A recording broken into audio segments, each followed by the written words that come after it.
All right, folks, picture this. You're cruising down a sun-baked highway, windows down, wind whipping through your hair like it's auditioning for a bad 80s perm commercial. That iconic guitar riff kicks in, da-da-da-da-da, and suddenly you're not just driving, you're piloting a rocket ship on wheels. Jump back, what's that sound? Here she comes, full blast and top down. Yeah, that's Panama by Van Halen blasting from your speakers, turning every red light into a drag strip showdown. But hold on to your steering wheel because this ain't just any rock anthem. Oh no, this is the tune that tricked the world into thinking it was about a tropical getaway, when really, it's got more horsepower under the hood than a monster truck rally. And trust me, by the end of this, you'll be laughing at the chaos, uncovering secrets that even die-hard fans might have missed, and maybe even revving your own engine in tribute. Let's peel out and dive in. So where does a beast like Panama even come from? Let's rewind to the early 80s, when Van Halen was already kings of the rock jungle. Eddie shredding guitars like they owed him money, Alex pounding drums with the fury of a sibling rivalry gone nuclear, Michael Anthony holding down the bass like the unsung hero he is, and David Lee Roth strutting around like a peacock on steroids. Roth, our Diamond Dave, was out there living the dream. Parties, flips, and enough charisma to power a small city. But one day, some snarky reporter corners him and says, "Dave, all you ever sing about is women, partying, and fast cars." Roth pauses, thinks about it, and realizes, holy smokes, he's got songs about chicks. Check. Partying? Double check. But fast cars? Nada. Zilch. Not a single one. So what does he do? He decides to write a song about a car. Just to spite the guy. Talk about petty revenge served with a side of riffage. But here's the spark that lit the fuse. Roth's out in Las Vegas, that neon-lit circus of sin, watching a drag race. And there she is, a sleek, mean machine tearing up the strip, named the Panama Express. Boom! Inspiration strikes like a lightning bolt to the carburetor. He thinks, Panama? That's got a ring to it? Exotic, punchy, like a vacation you can't afford.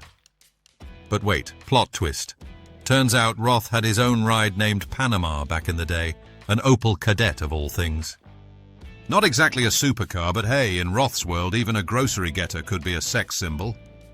So he starts scribbling lyrics that sound like they're about a hot date, but nah, it's all vehicular veiled in innuendo.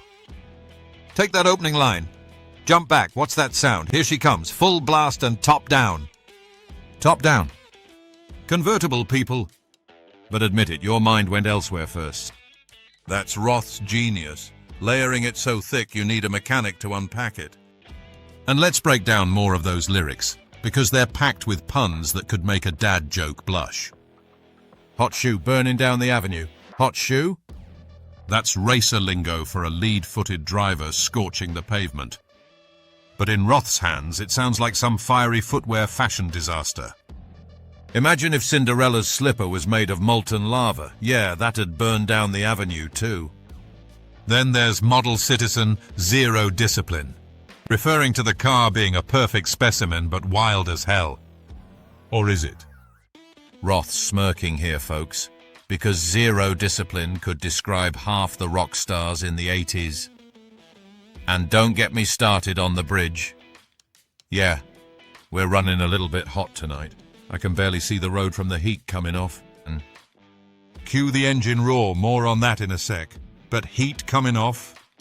That's the exhaust, sure, but it's also that sultry vibe Roth injects, making you wonder if Panama's a car or a conquest.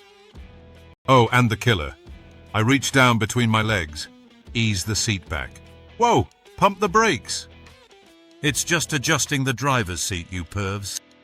But Roth knew exactly what he was doing, teasing that double meaning like a cat with a laser pointer. What if he meant easing back for a nap? Nah, too boring for Van Halen. This band's all about the thrill ride. Now, picture the scene at 5150 Studios, Eddie's home turf in Studio City, named after the California cop code for a nut job causing a ruckus. Fitting, right? because recording Panama was pure madness. Eddie's got this 1972 Lamborghini Miura S, a fire-red beast gifted by his wife Valerie Bertinelli for their anniversary. License plate? APR11, cute nod to their wedding dates. But Eddie's not content with just playing guitar like a god. He wants authenticity. So, for that revving sound in the bridge, they back the Lambo right up to the studio door, snake microphones out to the exhaust pipe, careful not to blast everyone's eardrums, and Eddie himself floors it. Elf. Vroom! That guttural growl you hear? Straight from the V12 heart of Italian engineering. No sound effects library for these guys. They went full method acting for machines. And get this obscure nugget. Some folks swear there's a Ferrari pedal pump in there too, adding those breathing engine sighs during the solo. Eddie, ever the tinkerer, probably had a whole garage symphony going. What if they mic'd up a lawnmower instead? Panama would have sounded like a suburban Saturday morning zero rock cred. The album? Oh boy, 1984 was Van Halen's synth-infused pivot, dropping on January the 9th like a New Year's resolution to dominate the charts.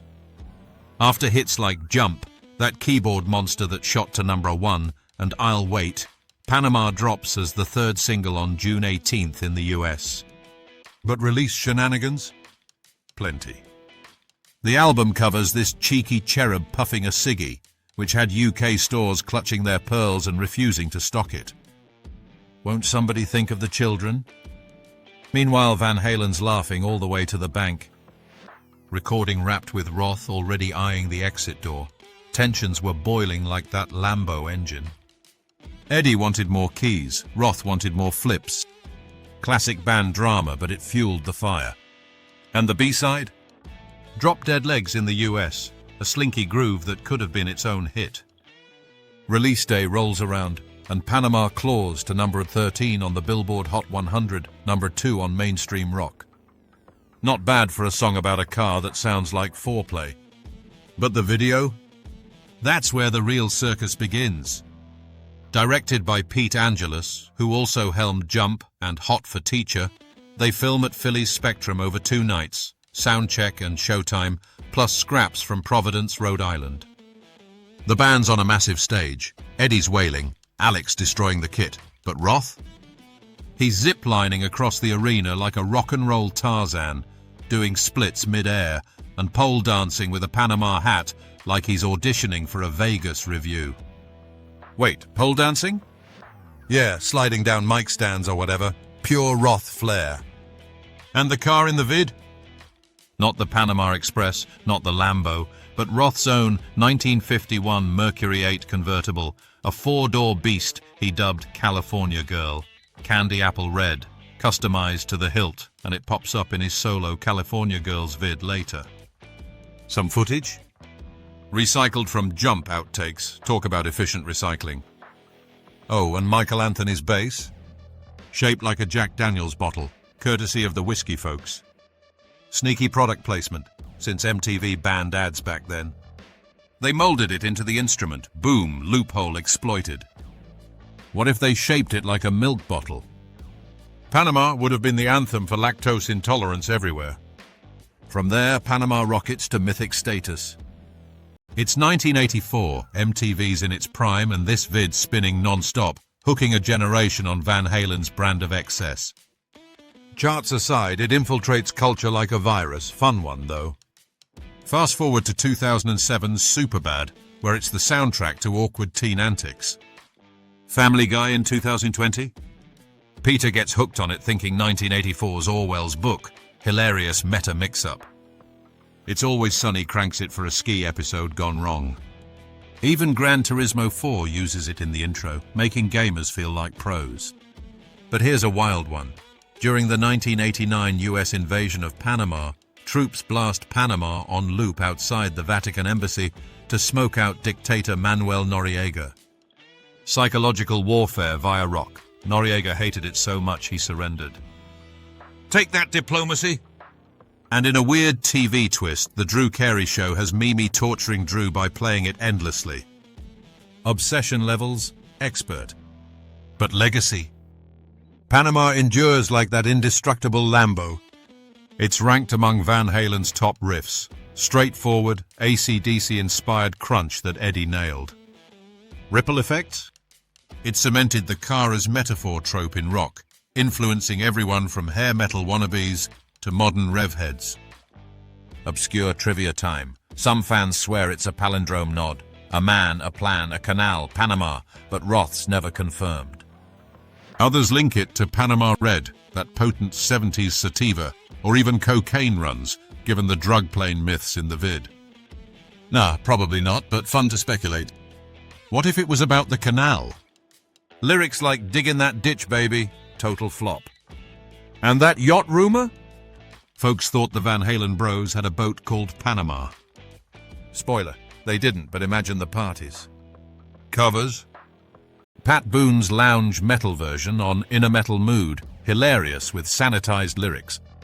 Fast forward to 2025, it's in a Super Bowl Ram Trucks ad with Glenn Powell slaying dragons and volcano jumping. Timeless. Even the Toronto Maple Leafs blast it for goals against Original Six teams. Sports anthems don't get rocker than that. And here's a largely unknown gem. Back in '73, some guy in Panama buys a yellow VW bus from a tall dude in a white suit with star boots, loaded with 8 tracks and art books. Seller's name? Sounded like David Lee Rothsmeyer. Coincidence? Probably, but what if it was a young Roth slinging vans before fame? Mind blown. Wrapping this up, Panama isn't just a song. It's a turbocharged time capsule of 80s excess, Roth's wit, and Eddie's genius. It reminds us rock's best when it's fun, fast, and a little filthy. So, if this revved you up, smash that like button, subscribe for more deep dives into rock's wild side, and drop a comment. What's your craziest Panama memory? Until next time, keep the pedal to the metal. Panama. Panama, aha!